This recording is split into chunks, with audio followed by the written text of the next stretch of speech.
Hi ஸ்பைடிஸ் வீட்லயே ஒரு home theatre set பண்றதுக்காக சவுண்ட் சிஸ்டம்லாம் பாத்தீங்கன்னா பக்காவா பார்த்து வாங்கிடுவோம். ஸோ அதை விட அடுத்து இம்பார்ட்டன்டான விஷயம் என்னன்னு பாத்தீங்கன்னா நம்மளோட ஹாலுக்கு ஏத்த மாதிரி அந்த ஸ்பீக்கர் சிஸ்டத்தை பொசிஷன் பார்த்து கரெக்டா பிளேஸ் பண்றதுல தான் பாத்தீங்கன்னா அந்த அவுட்புட்டோட ஒரு குவாலிட்டியா வந்துட்டு இருக்கு. ஸோ அதையும் பாத்தீங்கன்னா நம்ம பக்காவா பண்ண வேண்டியதா இருக்கு. ஸோ நம்ம ஆல்ரெடி நம்ம சேனல்ல பார்த்து இந்த ஜெப்ரானிக் ஜூக் பார் 9900ங்கிற சவுண்ட் பார் தான் பாத்தீங்கன்னா நம்ம வீட்டில் யூஸ் பண்ணிட்டு இருக்கோம். ஆல்ரெடி அன்பாக்சிங்கும் போட்டிருக்கோம். அந்த ரிவ்யூமே பாத்தீங்கன்னா நம்ம சேனல் ஆல்ரெடி போட்டிருக்கோம். அந்த வீடியோலாம் நீங்க இன்னும் பாக்கணும்னா டிஸ்கிரிப்ஷன்ல கண்டிப்பா லிங்க் கொடுக்குறேன், கண்டிப்பா கிளிக் பண்ணி செக் பண்ணி பாருங்க. ஸோ இன்னைக்கு வீடியோல இதை பத்தி என்ன பார்க்க போறோம் அப்படின்னு சொல்லிட்டு பார்த்தோம்னா, நம்மளது எல்லாமே கரெக்டா பக்காவா செட் ஆயிருக்கு. பட் இந்த ஜூக் பார்ல பாத்தீங்கன்னா நமக்கு 2 சப் ஊஃபர் வரும். இந்த ஜூக் பார் 9900 பாத்தீங்கன்னா நமக்கு 2 சப் ஊஃபர்ஸ் வரும். ஸோ அந்த சப் ஊஃபர் பிளேஸ்மெண்ட் தான் பாத்தீங்கன்னா நமக்கு இப்போ வரைக்கும் எப்படி பக்காவா செட் பண்றதுன்றது தெரியலன்றதை விட இந்த ரூம், அதாவது இந்த ஹாலுக்கு ஏற்ற மாதிரி எப்படி வைக்கிறதுன்ற ஒரு ஐடியாவே கிடைக்கல. ஸோ பக்காவா எப்படி வைக்கிறது அப்படின்னு சொல்லிட்டு நம்ம ChatGPT எல்லாம் பாத்தீங்கன்னா R&D எல்லாம் பண்ணி பார்த்ததுல இந்த 2 சப் ஊஃபர் இருந்தாலே வந்துட்டு ஒன்னு டயகனலா வைக்கணும், அப்படி இல்லைன்னா face to face front and back வைக்கணும் அப்படிங்கிற ஆக்சுவலி நான் வச்சுமே உங்களுக்கு காட்டுறேன். டயகனல் இந்த சென்ஸ் பாத்தீங்கன்னா உங்களுக்கு இப்போ சவுண்ட் பார் இங்க இருக்குன்னா அதுக்கு ரைட் சைட்ல ஒரு சவுண்ட் பாரும் ஒரு சப் ஊஃபரும், அந்த பேக் சைட்ல லெஃப்ட் சைட் வாலை ஃபேஸ் பண்ண மாதிரி இன்னொரு சப் ஊஃபரும் வச்சா பாத்தீங்கன்னா சவுண்ட் வந்து பக்காவா இருக்கும்ன்ற மாதிரி வந்துட்டு தெரிஞ்சது. அப்படி இல்லைன்னா ஃப்ரண்ட் வாலை ஃபேஸ் பண்ண மாதிரி அண்ட் தென் பேக் வால இன்னொரு சப் ஊஃபரை பேக் வால் ஃபேஸ் பண்ண மாதிரி வச்சா நல்லா இருக்கும் அப்படின்ற மாதிரி வந்துட்டு போட்டு இந்த 2 தான் பாத்தீங்கன்னா பெஸ்டான ஆப்ஷனா போட்டிருந்தது. பட் இது 2மே பாத்தீங்கன்னா நம்ம ஹாலுக்கு செட் பண்ண முடியாது. அது எதனாலன்றதை நான் வச்சுமே உங்களுக்கு காட்டுறேன், ஃபேஸ் பண்ணியுமே காட்டுறேன். ஸோ அது இல்லாம வேற எப்படி வைக்கலாம் அப்படின்னு சொல்லிட்டு நானே ஒரு பெஸ்டான ஒரு பொசிஷன்ல கண்டுபிடிச்சிருக்கேன். ஸோ இது வந்துட்டு பாத்தீங்கன்னா உங்களுக்கும் ஹெல்ப்ஃபுல்லா இருக்கலாம். மேபி உங்க வீட்லயும் நீங்க யூஸ் பண்ற ஸ்பீக்கர் சிஸ்டத்துக்கு 2 சப் ஊஃபர் இருந்தா எப்படி பிளேஸ் பண்ணா பக்காவா இருக்கும் அப்படின்றதுக்கான ஐடியா வந்துட்டு உங்களுக்கு இந்த வீடியோ வழியா வந்துட்டு கிடைக்கலாம். ஸோ அதனால வீடியோ எங்கேயும் ஸ்கிப் பண்ணாம ஃபுல்லா பாருங்க. நம்ம சேனல்ல இதுக்கு முன்னாடி நீங்க இன்னும் சப்ஸ்கிரைப் பண்ணாம இருக்கீங்கன்னா கண்டிப்பா கீழே இருக்க பெல் பட்டனை கிளிக் பண்ணி சேனலை சப்ஸ்கிரைப் பண்ணி வச்சுக்கோங்க. அப்பதான் டெக் ரிலேட்டடா இது மாதிரி நான் ரெகுலரா போற வீடியோஸ் உங்களுக்கு உடனே நோட்டிபிகேஷன்ல வரும்.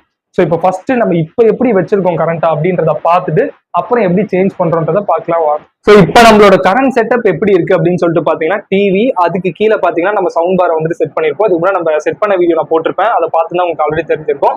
அதுக்கு கீழே பாத்தீங்கன்னா நம்ம ஒரே இடத்துல தான் பாத்தீங்கன்னா 2 சப் ஊஃபரையும் வந்துட்டு பிளேஸ் பண்ணிருக்கோம். ஸோ இந்த சப் ஊஃபர் அந்த பக்கத்துல 2 சப் ஊஃபரையும் பாத்தீங்கன்னா நம்ம ஒரே இடத்துல தான் வந்துட்டு பிளேஸ் பண்ணிருக்கோம். ரியர் ஸ்பீக்கர்னு பார்த்தோம்னா இது right side rear speaker, and then பாத்தீங்கன்னா லெஃப்ட் சைடா கரெக்டா எக்ஸாக்டா லெஃப்ட்ல வந்துட்டு பிளேஸ் பண்ணிருக்கோம்.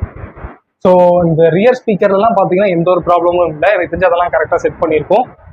ஈவன் சவுண்ட் பார் கூட பாத்தீங்கன்னா கரெக்டா தான் பாத்தீங்கன்னா டிவிக்கு கீழே பிளேஸ் பண்ணிருக்கோம். பட் ஆனா அந்த சப் ஊஃபர்ல என்னன்னு பாத்தீங்கன்னா 2மே பாத்தீங்கன்னா பெரிய சைஸ் சப் ஊஃபர். அந்த 2 சப் ஊஃபரையும் நம்ம பக்கத்துல ஒரே மாதிரி ஃபேஸ் பண்ணி வச்சிருக்கிறதுனால பாத்தீங்கன்னா அப்பப்போ வால்யூம் வந்துட்டு கொஞ்சம் அதிகமான பேஸ் இருக்கிறதெல்லாம் பாத்தீங்கன்னா கொஞ்சம் மஃபுல் ஆகுற மாதிரி இருக்கு. அது மட்டும் இல்லாம நான் ஆல்ரெடி அந்த செட்டப் வீடியோலயே சொல்லிதான் நம்ம பக்கத்துல வந்துட்டு ஒரு மெட்டல் டேபிள் இருக்கு அப்படின்னு சொல்லிட்டு. ஸோ இந்த மெட்டல் டேபிள் இருக்கிறதுனால அந்த வைப்ரேஷன் இன்னமும் அதிகமா இருக்கிறதுனால கொஞ்சம் சம்டைம்ஸ் வந்துட்டு அந்த சவுண்ட் நல்லா இல்லாத மாதிரி இருக்கு.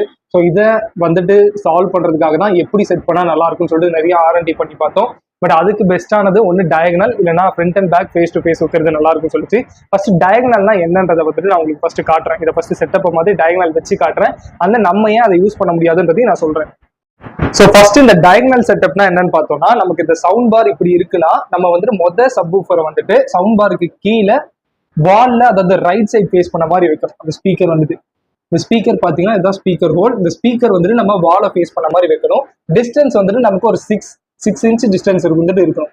6 மினிமம் 6, அப்படி இல்லைன்னா பாத்தீங்கன்னா ஒரு 10 இன்ச் வரைக்கும் இருந்தா பாத்தீங்கன்னா உங்களுக்கு பெட்டரான அவுட்புட் கிடைக்கும். ஸோ இங்க ஒரு சப் ஊஃபர் வைக்கணும். ஸோ அப்படியே பேக் சைட்ல பாத்தீங்கன்னா உங்களுக்கு அதாவது லெஃப்ட் சைட்லன்னு சொல்லலாம், ரியர் வைஸ் பார்த்தோம்னா லெஃப்ட் சைட்ல இன்னொரு சப் ஊஃபரை சேம் அதே மாதிரி 6 இன்ச் டிஸ்டன்ஸ்ல வந்துட்டு இந்த ஸ்பீக்கர் வந்துட்டு இந்த டிரைவ் வந்துட்டு நமக்கு வாலை ஃபேஸ் பண்ண மாதிரி வந்துட்டு வைக்கணும். ஸோ இப்படி வச்சோம்னா பாத்தீங்கன்னா நமக்கு ஃப்ரண்ட் அண்ட் பேக் நல்லா அந்த சப் ஊஃபரோட அந்த பேஸ் வந்துட்டு கிடைக்கும். ஸோ இப்போ இந்த மாதிரி செட் பண்ணியிருக்கோம். ஸோ இதுல எப்படி சவுண்ட் கிடைக்குதுன்றதை நீங்களே பாருங்க.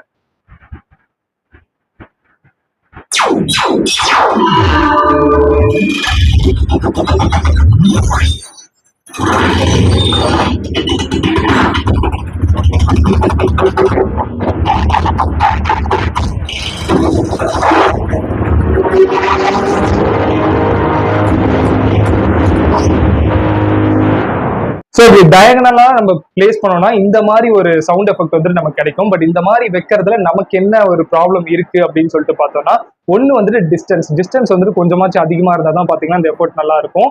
ஸோ அது மட்டும் இல்லாம இன்னொரு பிரச்சனை என்னன்னு பாத்தீங்கன்னா, ஸோ ஃபர்ஸ்ட் திங் பாத்தீங்கன்னா நான் ஆல்ரெடி சொன்ன மாதிரி டிஸ்டன்ஸ், ரெண்டு ஸ்பீக்கருக்குமான டிஸ்டன்ஸ் பாத்தீங்கன்னா கொஞ்சம் ரொம்ப கம்மியா இருக்க மாதிரி தான் இருக்கு. ரெண்டாவது உள்ள ப்ராப்ளம் என்னன்னு பாத்தீங்கன்னா இந்த ஒயர் தான். ஸோ இது பாத்தீங்கன்னா ஒயர்லெஸ் கிடையாது, ஆக்சுவலி ரெண்டு சப்வூஃபருக்கும் பாத்தீங்கன்னா இந்த ஒயர் கொடுத்து கனெக்ட் பண்ற மாதிரி இருக்கும். ஸோ அப்படி இருக்கும் போது இந்த ஒயர் வந்துட்டு நமக்கு நடுவில் இப்படி போறது கண்டிப்பா வந்துட்டு டிஸ்டர்பன்ஸா தான் பாத்தீங்கன்னா இருக்கும். ஸோ இந்த ரீசன்னால பாத்தீங்கன்னா நம்ம டயகனலா வந்துட்டு கண்டிப்பா செட் பண்ண முடியாது இந்த சப்வூஃபர்ஸை. ஸோ இந்த ரெண்டு ரீசன்னால தான் பாத்தீங்கன்னா நம்ம இந்த சப்வூஃபரை டயகனலா வந்துட்டு செட் பண்ண முடியாது. வேணும்னா நம்ம மூவி பார்க்கும்போது மட்டும் வந்துட்டு இந்த செட்டப்ல வச்சுக்கலாம், பட் அப்பப்போ வச்சு மூவ் பண்றதும் பாத்தீங்கன்னா அந்த அளவுக்கு கம்ஃபர்டபுளா வந்துட்டு இருக்காது. ஸோ சேம் ஆல்மோஸ்ட் இதே பிரச்சனை தான் பாத்தீங்கன்னா நமக்கு வந்துட்டு அதாவது front and back face to face வைக்கிறதுலையுமே பாத்தீங்கன்னா உங்களுக்கு இப்பயே புரிஞ்சிருக்கும் இதே இஷ்யூ தான் வந்துட்டு இருக்கு. பட் அப்படி இருந்தா பாத்தீங்கன்னா அடிஷனலா நமக்கு இன்னொரு ப்ராப்ளமும் இருக்கு, அது என்னன்றதையும் உங்களுக்கு காட்டுறேன். இப்போ பாத்தீங்கன்னா நம்ம செட்டப்பை திரும்பவுமே மாத்திருக்கோம், ஃபேஸ் டு ஃபேஸ் வந்துட்டு வச்சிருக்கோம். ஒரு சப்வூஃபரை வந்துட்டு நம்ம ஃப்ரண்ட்ல இந்த சவுண்ட் பாருக்கு கீழே வாலை ஃபேஸ் பண்ண மாதிரி வச்சிருக்கோம். சேம் அதே மாதிரி 6 இன்ச் டிஸ்டன்ஸ்ல தான் வச்சிருக்கோம். ரெண்டாவது சப்வூஃபரை பார்த்தோம்னா அப்படியே இதுக்கு எக்ஸாக்டா பேக் சைட்ல இந்த பக்கம் ஃபேஸ் பண்ண மாதிரி வச்சிருக்கும். பட் ஆனால் இங்க பாத்தீங்கன்னா நமக்கு இந்த இடத்துல பீரோ இருக்கு, அந்த ஃப்ரிட்ஜ் இருக்கு, ஸோ வாலை ஃபேஸ் பண்ண முடியாது. ஸோ பீரோன்றது பாத்தீங்கன்னா ஒரு மெட்டல் ஆப்ஜெக்ட் அப்படின்றதுனால வைப்ரேஷன் வந்துட்டு ரொம்ப அதிகமா இருக்கிறதுனால இங்க சவுண்ட் மஃபுல் ஆகிறதுக்கான சான்சஸ் இருக்கு. ஸோ சான்சஸ் இல்லை, கண்டிப்பா மஃபுல் ஆகும். ஸோ அதனால இந்த செட்டப்பையும் வந்துட்டு நம்ம ஃபாலோ பண்ண முடியாது. இந்த செட்டப்ல ஒயர் பிரச்சனையை கூட நம்ம சால்வ் பண்ணிக்கலாம். எதனால பாத்தீங்கன்னா ஒயர் கொஞ்சம் பெருசா இருக்கு, ஸோ நம்ம கார்னர்ல வச்சு இந்த இடத்துல எட்ஜஸ்ட்ல வச்சு டேப் பண்ணிக்கலாம். பட் ஆனால் இங்க உள்ள இஷ்யூ என்னன்னு பாத்தீங்கன்னா அந்த சவுண்ட் மஃபுல் ஆகும் அப்படின்றது தான். ஸோ அது ஆகுதா அப்படின்றத நம்ம பார்ப்போம். எனக்கு தெரிஞ்சு கண்டிப்பா ஆகும், பட் அது உங்களுக்கு வீடியோல அந்த சவுண்ட் வந்துட்டு ஃபீல் ஆகுதான்னு தெரியல. பட் நான் சவுண்ட் ப்ளே பண்றேன், உங்களுக்கு அது எப்படி ஃபீல் ஆகுதுன்றதை நீங்க கமெண்ட்ஸ்ல வந்துட்டு சொல்லுங்க.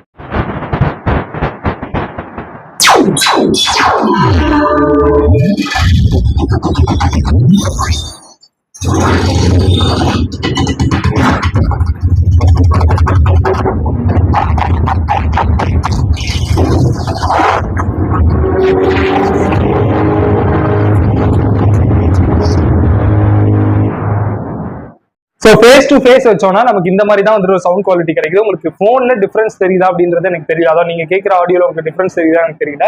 பட் லைவா கேட்கும் போது எனக்கு ரொம்ப நல்லாவே வந்துட்டு டிஃபரன்ஸ் தெரியுது. அதுவும் இல்லாமல் பின்னாடி இந்த மெட்டல் பீரோ வந்துட்டு வைப்ரேட் ஆகிறதுக்கான ஃபீல் வந்துட்டு ரொம்ப நல்லாவே தெரியுது. அது கொஞ்சம் டிஸ்டர்பா தான் பாத்தீங்கன்னா இருக்கு. பட் ஆனா உங்களுக்கு இந்த மாதிரி ப்ராப்ளம்ஸ் எதுவுமே இல்லைன்னா டியூவல் சப்வூஃபர் வச்சிருக்கீங்க. மோஸ்டா அந்த டியூவல் சப்வூஃபர் நான் பாக்குறது பாத்தீங்கன்னா கோவோ பிராண்ட்ல இருக்கும், அண்ட் தென் ஜெப்ரானிக்ல இருக்கு. நான் அந்த ரெண்டு பிராண்ட்ல தான் பார்த்திருக்கேன். ஸோ மிச்சபடி நம்ம கஸ்டமைசபிளா பண்ணும்போது நம்ம சப்வூஃபர் கொஞ்சம் அடிஷனலா ஆட் பண்ணுறதுக்கான சான்சஸ் இருக்கு. ஸோ நீங்க இந்த மாதிரி அடிஷனலா சப்வூஃபர்ஸ் யூஸ் பண்றீங்க, அதாவது ரெண்டு சப்வூஃபர் வச்சிருக்கீங்க அப்படிங்கிறப்போ ஒன்னு டயகனலா வைங்க, இல்லைன்னா front and back face to face வைக்கிறது பாத்தீங்கன்னா உங்களுக்கு ரொம்ப நல்லாவுமே ஒரு அவுட்புட் வந்துட்டு கிடைக்கும். இன்னொன்று பாத்தீங்கன்னா நீங்க ஃப்ரெண்ட்ஸ்ல நம்ம வாலை ஃபேஸ் பண்ணி வைக்கிறோம்ல, அதே நம்ம வாலை ஃபேஸ் பண்ணி வைக்கிறோம், வியூவர்ஸை ஃபேஸ் பண்ணி வச்சா இன்னும் வைப்ரேஷன் நல்லா இருக்கும்ல அப்படின்னு சொல்லிட்டு நீங்க சொல்லலாம். பட் அது கொஞ்சம் ஹால் பெருசா இருக்கு அப்படிங்கிறப்போ நீங்க அந்த மெத்தட்லயே வந்துட்டு வச்சுக்கலாம். பட் குட்டியா இருக்கு அப்படிங்கிறப்போ அது கொஞ்சம் வால்ல பட்டு ரிஃப்ளெக்ட் ஆகிறதான் பாத்தீங்கன்னா நல்லா இருக்கும். ஃபேஸ் டு ஃபேஸ் அதை வியூவர்ஸை பார்த்த மாதிரி வச்சோம்னா அது வந்துட்டு கொஞ்சம் ரொம்பவுமே வைப்ரேஷன் அதிகமா இருக்க மாதிரி வந்துட்டு ஒரு ஃபீலை கொடுக்கும். அதுவுமே ரொம்ப அதிகமா இருந்தா பாத்தீங்கன்னா நல்லா இருக்காது. சரி, ஓகே, இந்த செட்டப்லாம் இருக்கட்டும், பட் இது ரெண்டுமே வைக்க முடியாது. அப்ப நான் ஒரு செட்டப் சொன்னேன் இதுல வைக்கிற மாதிரி, அதாவது எனக்கு இந்த ப்ராப்ளம் சால்வ் பண்ண நான் ஒரு செட்டப் கண்டுபிடிச்சிருக்கேன் அப்படின்ற சொன்னேன். அது என்னன்னு கேட்டீங்கன்னா அந்த செட்டப்பையும் இப்ப நான் வச்சு காட்டுறேன், நீங்களே இப்ப வெயிட் பண்ணி பாருங்க. ஃப்ரெண்ட்ஸ், இப்ப பாத்தீங்கன்னா இதுதான் வந்துட்டு நான் சொன்ன அந்த செட்டப். இந்த செட்டப்ல நான் என்ன பண்ணிருக்கேன் அப்படின்னு சொல்லிட்டு பாத்தீங்கன்னா ஒரு சப்வூஃபரை வந்துட்டு நம்ம வந்துட்டு கீழே ஃபேஸ் பண்ண மாதிரி வச்சிருக்கோம், அதாவது கிரவுண்டை ஃபேஸ் பண்ண மாதிரி 3 இன்ச் வந்துட்டு கேப் வச்சிருக்கோம். கிரவுண்ட் கிளியரன்ஸ் பாத்தீங்கன்னா 3 இன்ச் இல்ல 4 இன்ச் வந்துட்டு கொடுத்துருக்கோம். ஸோ இந்த கிரவுண்ட் கிளியரன்ஸை கொடுத்துருக்கோம். இதுக்கு மேல வந்துட்டு நமக்கு ரெண்டாவது சப்வூஃபரை, அதாவது நம்ம அந்த ஃப்ரண்ட் வால், அதை நான் ஆல்ரெடி சொல்லியிருந்தேன் பாத்தீங்களா, பின்னாடி அந்த ஃப்ரண்ட் வாலை 6 இன்ச் டிஸ்டன்ஸ்ல ஃபேஸ் பண்ண மாதிரி வந்துட்டு வச்சிருக்கோம். ஸோ இதனால என்ன நடக்கும் அப்படின்னு சொல்லிட்டு பாத்தீங்கன்னா நமக்கு வந்துட்டு இந்த கீழே இருக்க சப்வூஃபர் நம்ம கிரவுண்ட்ல ஃபயர் பண்ணும். ஸோ அதனால நமக்கு கிரவுண்ட் வைப்ரேஷன் வந்துட்டு கிடைக்கும். கிரவுண்ட் வைப்ரேஷன் பாத்தீங்கன்னா ரொம்ப அதிகமா வந்துட்டு நீங்க அந்த மாதிரி நினைச்சுக்காதீங்க. ஸோ அந்த வைப்ரேஷனே பாத்தீங்கன்னா ஓரளவுக்கு பெஸ்டா நமக்கு அந்த பெஸ்டான ஒரு பேஸ் வந்துட்டு கிடைக்கும். ஸோ இந்த சப்வூஃபர் என்னன்னு பாத்தீங்கன்னா நம்ம வால்ல வந்துட்டு ஃபயர் பண்ணும். ஸோ அதனால பாத்தீங்கன்னா நமக்கு ஒரு நல்ல பக்கத்துல 2 சப்வூஃபர் இருந்தாலுமே வந்துட்டு டைரக்ஷனா நம்ம மாத்தி விடுறோம். ஒன்னு பாத்தீங்கன்னா ஃப்ளோருக்கும் அந்த அனதர் ஒன் பாத்தீங்கன்னா வாலுக்குமே வந்துட்டு நமக்கு ஃபயர் பண்றதுனால ஸோ இந்த ஒரு சப்வூஃபரோட எஃபோர்ட் வந்துட்டு நல்லா இருக்கும். நீங்க கண்டிப்பா டியூவல் சப்வூஃபர் வச்சிருந்தீங்கன்னா, ஏன்னா இதுதான் பெஸ்ட்னு நான் சொல்ல மாட்டேன், என்ன கேட்டா பெஸ்ட் வந்துட்டு ஒன்னு டயகனலா ஃபேஸ் பண்ணும், இல்லைன்னா front and back face to face வைக்கிறது தான் பாத்தீங்கன்னா பெஸ்ட். உங்களால முடிஞ்சா அந்த மாதிரி வச்சுக்கோங்க. சரி, அந்த மாதிரி வைக்க முடியாது, ஒரே இடத்துல தான் வைக்கணும்ன்ற ஆப்ஷன் இருக்குன்னா கண்டிப்பா இப்படி வச்சுக்கோங்க, இது பெஸ்டா இருக்கும். பட் ஆனா மினிமம் 3 இன்ச்சாச்சு கிரவுண்ட் கிளியரன்ஸ் கொடுக்கணும். அதாவது நீங்க திருப்பி வச்சிருக்கீங்க பாத்தீங்களா, அந்த ஸ்பீக்கருக்கும் கிரவுண்டுக்கும் வந்துட்டு 3 இன்ச் கிரவுண்ட் கிளியரன்ஸ் கண்டிப்பா இருக்கணும். அண்ட் தென் நீங்கள் அந்த வைக்கிற சப்வூஃபர் மேலே இன்னொரு சப்வூஃபர் வைக்கிறீங்க அப்படிங்கிறப்போ ரெண்டுத்தோட வைப்ரேஷனும் வந்துட்டு ரெண்டுத்தையும் டிஸ்டர்ப் பண்ணி திரும்பவும் மஃபுல் ஆகிறதுக்கான சான்சஸ் இருக்கு. ஸோ அதை அவாய்ட் பண்ணுறதுக்காக நான் என்ன பண்ணியிருக்கேன்னு பார்த்தீங்கன்னா, 2 சப்வூஃபருக்கும் நடுவில் வந்துட்டு நான் இந்த ட்ரே மாதிரி இருக்க ஒரு தர்மாக்கோலை யூஸ் பண்ணியிருக்கேன். ஸோ இது எங்கே கிடைச்சதுன்னு பார்த்தீங்கன்னா, நம்ம இந்த சப்வூஃபர் அதாவது இந்த ஸ்பீக்கர் வாங்கும் போது அது கூடவே வந்த ஒரு தர்மாக்கோல் தான். ஸோ இதை வந்துட்டு நான் 2த்துக்கும் நடுவில் செட் பண்ணியிருக்கேன் அப்படின்றதுனால இந்த வைப்ரேஷன் இருக்காது. அதே மாதிரி இந்த கிரவுண்ட் கிளியரன்ஸ்க்காக 2த்துக்குமே வந்துட்டு நம்ம கேப்காக வந்துட்டு தர்மாக்கோல் வைக்கணும். ஸோ இதுவுமே வந்துட்டு பார்த்தீங்கன்னா இந்த ஸ்பீக்கரோட வந்த 2 தர்மாக்கோல்ஸை தான் நான் கட் பண்ணி வந்துட்டு பிளேஸ் பண்ணியிருக்கேன். இதை தவிர்த்து நீங்கள் வந்துட்டு இந்த கிரவுண்டை ஃபேஸ் பண்ணி வைக்கிற இந்த சப்வூஃபரை டைரக்டா ஃப்ளோர்ல படுற மாதிரி வைக்காம இந்த மாதிரி ஒரு கார்ட்போர்டு யூஸ் பண்றது இன்னமும் பெஸ்டா இருக்கும். ஏன்னா கிரவுண்ட்ல வந்துட்டு ஃபோர்ஸ் ஆச்சுன்னா அது இன்னும் கொஞ்சம் வந்துட்டு அதை விட வந்துட்டு நம்ம இந்த கார்ட்போர்ட் மேல பட்டு வர சவுண்ட் வந்துட்டு ரொம்பவே நல்லா இருக்கும். அதாவது அந்த வைப்ரேஷன் வந்துட்டு ரொம்ப நல்லா இருக்கும். ஸோ இந்த மாதிரி செட் பண்றது இன்னமும் வந்துட்டு பெஸ்டா இருக்கும். ஸோ இதோட சவுண்ட் அவுட்புட் எப்படி இருக்கு அப்படின்றத இப்போ நம்ம கேட்டு பார்க்கலாம் வாங்க.